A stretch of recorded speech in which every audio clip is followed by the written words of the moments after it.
أعوذ بالله من الشيطان الرجيم. بسم الله الرحمن الرحيم.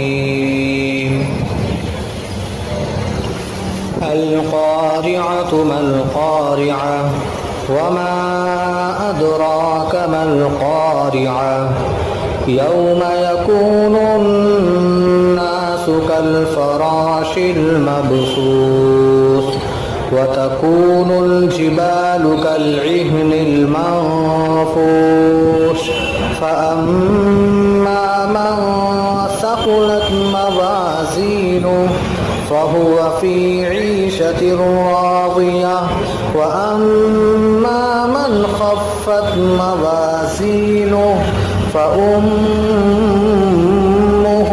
هاوية وما أدراك ما هي نار حامية.